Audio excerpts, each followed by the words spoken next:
こんにちは、サプリです。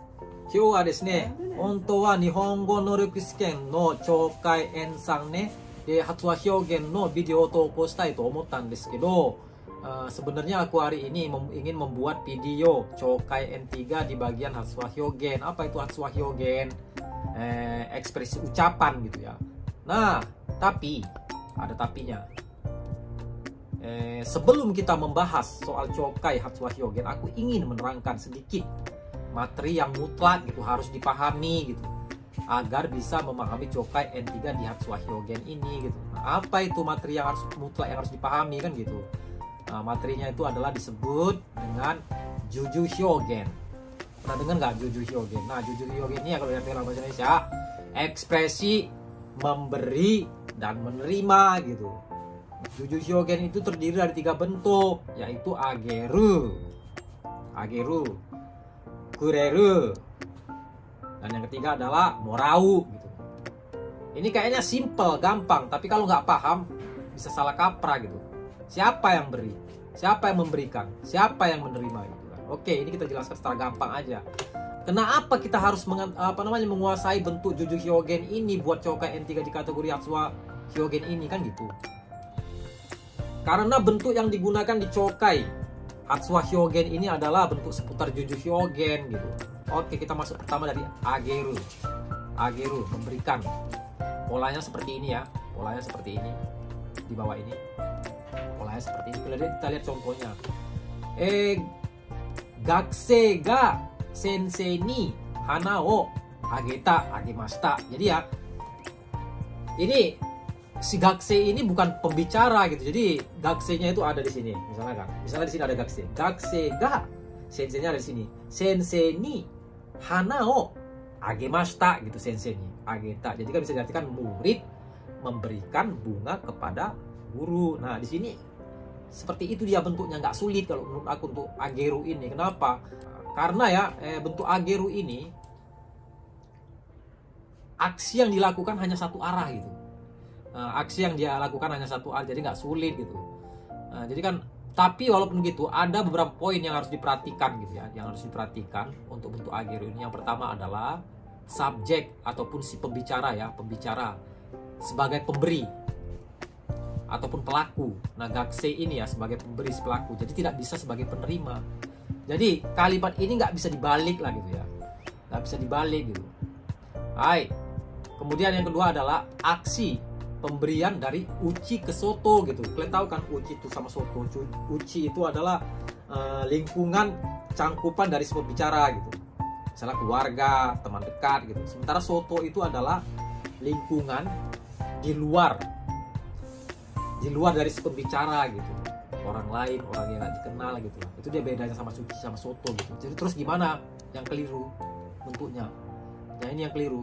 Gakusei ga, misalnya ada gakusei di sini, ada murid.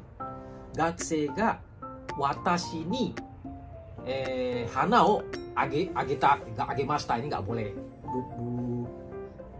Nggak boleh ya. Watashi, kan ini yang ngomong kan watashi. Gakusei ga watashi ni hana o agemashita kan. Jadi kan watashi, pembicara, tidak boleh menjadi penerima.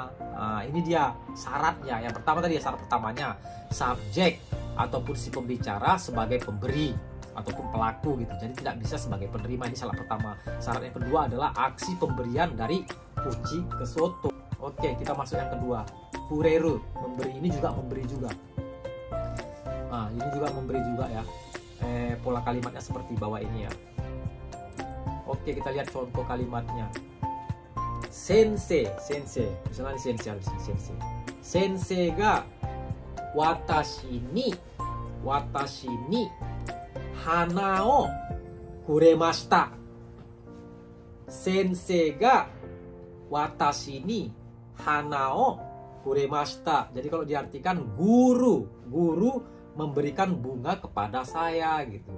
Nah, untuk kureru ini syaratnya yang pertama adalah subjek sebagai pemberi. Benar, subjek sebagai pemberi. Tadi kan sensei ga subjek. Ya kan? Watashi ni hanao kuremashita. Jadi sensei sebagai subjek, senseinya sebagai pemberi memang benar, sama untuk ageru itu kan. Jadi kan yang kedua, syarat kedua untuk kureru ini ya, pembicara sebagai penerima, pembicara sebagai penerima. Tidak boleh menjadi pemberi, karena si pembicara ini kan watashi ni sensei ga watashi ni hanao kuremashita gitu. Jadi si pembicara ini sebagai penerima, tidak boleh menjadi pemberi. Nah yang terakhir ini yang penting ini ya, ini yang membedakan banget untuk ageru sama kureru ini. Aksi pemberian dari soto ke uchi. Nah ini yang penting. Aksi pemberian ini dari soto ke uchi, ke kita, si pembicara gitu, ataupun lingkungan keluarga kita, orang terdekat kita gitu. Nah kita lihat contoh yang kelirunya. Contoh kelirunya itu adalah gakusei ga sensei ni hana o kuremashita. Gakusei ga sensei ni hana o kuremashita gitu. Nah kenapa ini nggak boleh gitu kan? Yang pertama, kenapa ini salah gitu ya? Selain pembicara tidak boleh menjadi penerima gitu. Jadi nggak bisa digunakan untuk orang lain dari A, B, kureta, itu nggak boleh gitu. Jadi yang boleh menerima ini hanya si pembicara gitu. Gakusei ga sensei ni hanao kuremashita itu. Gakusei ga sensei ni hanao kureta ini nggak boleh gitu, karena nggak memenuhi syarat bumponya, syarat tata bahasanya gitu. Nah, kecuali di sini kan gakusei ga sensei-nya ini diganti menjadi watashi. Nah itu boleh, bisa bener gitu. Gakusei ga watashi ni hanao kuremashita itu boleh gitu. Tapi kalau di situ diganti dengan kata orang lain gitu kan, kata bendanya itu nggak boleh gitu. Udah gitu ya, ini juga yang penting juga ya, ini aksinya dari soto ke uchi. Aksinya dari soto ke uchi. Yang terakhir, morau. Nah ini nggak sulit gitu, menerima. Nah ini nggak sulit. Jadi pola kalimatnya seperti ini. Kita lihat contohnya.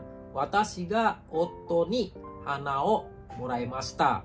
Watashi ga otto ni hana o moraimashita. Saya menerima bunga dari suami gitu. Jadi nggak sulit ya.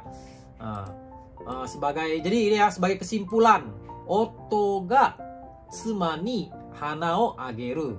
Otto ga tsuma ni hana o ageru. Suami memberikan bunga kepada istri. Nah ini kalau digunakan bentuk morau menjadi tsuma ga otto ni hana o morau, karena si semuanya ini kan menerima dari otonya gitu, dari suaminya gitu kan. Istrinya ini bagi bisa diartikan istri menerima bunga dari suami gitu. Oke, kesimpulan selanjutnya, otto ga watashi ni hana o kureru. Otto ga watashi ni hana o kureru. Ini bisa diartikan suami memberikan bunga kepada saya, suami. Ingat, bentuk kureru, aksinya itu dari luar ke dalam. Nah ini yang mesti diingat. Ageru, aksinya itu dari dalam keluar. Nah itu yang mesti diingat ya kan. Jadi kan untuk kesimpulan selanjutnya, watashi ga otto ni hana o morau. Watashi ga otto ni hana o morau, karena bentuk morau ini menerima. Watashi ga ya sebagai subjek, sebagai penerima. Jadi artikan saya menerima bunga dari suami. Oke, gimana? Setelah memahami bentuk ageru, kureru, sama morau ini, jadi bukan di sini aja yang mesti dipahami. Kita harus mengembangkan bentuknya lagi.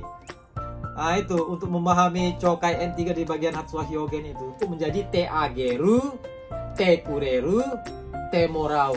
Te ageru ini memiliki makna pemberi, memberikan satu perbuatan kepada penerima gitu. Nah ini dia aksinya ya, dari uchi ke soto, te ageru ini ya, sama sesuai dengan yang kita pelajari tadi tentang ageru ya, dari uchi ke soto. Jadi kan misalnya kan, Suzuki-san ga Tom-san ni Nihongo o oshiete ageta. Suzuki-san ga Tom-san ni Nihongo o oshiete ageta. Ini bisa diartikan Suzuki-san mengajarkan bahasa Jepang kepada Tom. Kepada Tom. Dari dalam keluar. Nah ini yang mesti diingat. Ini bentuk salahnya ya. Suzuki-san ga, ada Suzuki-san di situ. Watashi ni Nihongo o oshiete ageta. Nggak boleh. Kenapa nggak boleh? Tahu kan kalian kan? Karena bentuk te ageru ini dari dalam keluar. Sementara Suzuki-san ga watashi ni Nihongo oshiete ageta dari luar ke dalam. Ini nggak memenuhi syarat gitu. Salah. Nggak boleh. Oke, kita masuk nomor Yang kedua te kureru. Te kureru ya ini kan bisa diartikan bisa bermakna pemberi, memberikan sesuatu perbuatan kepada pembicara gitu. Pemberi memberikan suatu perbuatan pada pembicara. Ini sama TAG tadi ya. Cuman bedanya ya ini dari soto ke uchi. Oke, dari soto ke uchi. Kita lihat contoh kalimatnya. Suzuki-san ga watashi ni Nihongo o oshiete kureta. Suzuki-san ga watashi ni Nihongo o oshiete kureta. Ini kalau diartikan, Suzuki-san mengajarkan bahasa Jepang kepada saya gitu. Suzuki-san. Nah, jadi luar dia. Suzuki-san itu luar, bukan saya ya. Suzuki-san watashi ni Nihongo oshiete kureta. Jadi bisa diartikan Suzuki-san mengajarkan bahasa Jepang kepada saya. Aksinya dari soto ke uchi gitu. Oke, contoh yang salah. Suzuki-san Tom-san ni Nihongo oshiete kureta. Nggak bisa. Kenapa? Karena Tom-san itu juga dari soto, dia di luar dari si pembicara. Nah, nggak boleh. Kureru itu harus yang menerima, sebagai penerima itu adalah si pembicara, watashi gitu. Oke, yang terakhir temorau. Temorau ini pun nggak sulit gitu ya. Seperti yang tadi yang awalnya juga ya. Jadi temorau ini ya penerima maknanya. Temorau ini penerima, menerima atau diberikan suatu perbuatan dari pemberi gitu. Ini kalau kita lihat contoh kalimatnya, watashi ga Suzuki-san ni Nihongo o oshiete moratta. Watashi ga Suzuki-san ni Nihongo o oshiete moratta. Saya diajari bahasa Jepang oleh Suzuki-san. Ingat ya, diajari, bukan mengajari, diajari. Jadi datang dari sana dia. Kita menerima gitu, menerima ajaran.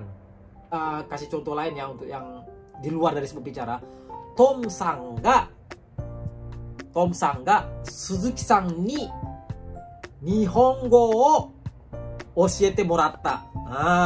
Tom-san diajari bahasa Jepang oleh Suzuki-san gitu. Jadi boleh dipakai buat orang yang di luar dari si pembicara gitu. Ini poin untuk morau gitu. Oke, jadi kan inilah dia bentuk dari ageru, kureru sama morau ya, juju hyogen ya. Bentuk ekspresi memberi sama menerima gitu kan. Di sini kita kembangkan lagi menjadi bentuk te ageru, kita kembangkan lagi menjadi bentuk te kureru, kita kembangkan lagi menjadi bentuk te morau. Nah, ini ada pengembangannya lagi sedikit lagi. Oke. Jadi kan untuk penjelasan materi juju hyogen sampai di sini gitu. Nanti di akhir video ini ya, karena aku yakin ya kalian sekalian belajar kan coba untuk memahami bentuk ageru sama kureru sama morau ini ya. Ini pahami, benar-benar pahami. Kemudian di akhir dari video ini aku langsung masukkan cokainya, 4 cokai JLPT N3 di kategori Hatsuwa Hyogen, ekspresi ucapan. Tapi jawabannya nanti di video selanjutnya. Jadi aku ingin kalian sekarang itu renshu, latihan gitu. Jadi aku kasih video cokai untuk Hatsuwa Hyogen ini, nanti jawab di komentar. Jawab di komentar bagi yang berminat aja gitu. Yang berminat aja nggak masalah. Ya nggak berminat nggak usah gitu. Nggak usah dijawab juga nggak apa-apa. Bagi yang berminat aja jawab di komentar. Nanti setelah banyak yang menjawab, nanti baru kita bahas sama-sama di video selanjutnya. Gimana?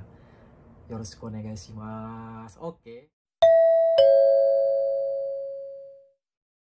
問題4。問題4では、絵を見ながら質問を聞いてください。矢印の人は何と言いますか？ 1から3の中から最も良いものを一つ選んでください。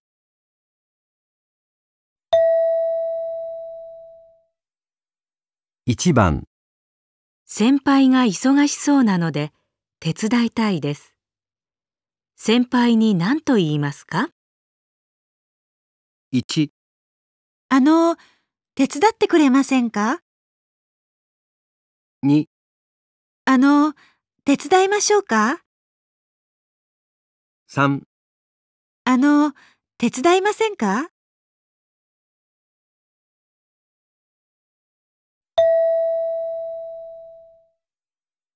2番、試験に合格したので、先生に伝えたいです。先生に何と言いますか？ 1、今回はおめでとうございます。2、今度合格なさいました。3、おかげさまで試験に受かりました。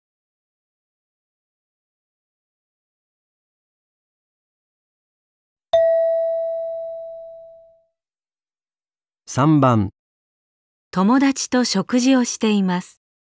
醤油を使いたいです。友達に何と言いますか？ 1、醤油取ろうか？ 2、醤油取ってくれない？ 3、醤油取ってもいいよ。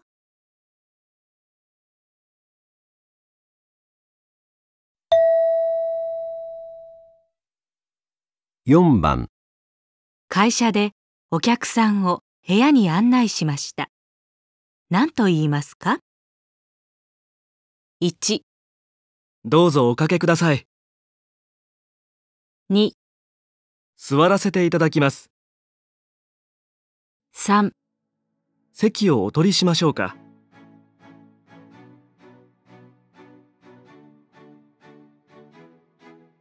Silakan tunggu di video selanjutnya untuk jawaban Chokai Hatsuwa Hyogen ini. Hai, mata yoroshiku onegai shimasu. Sayonara.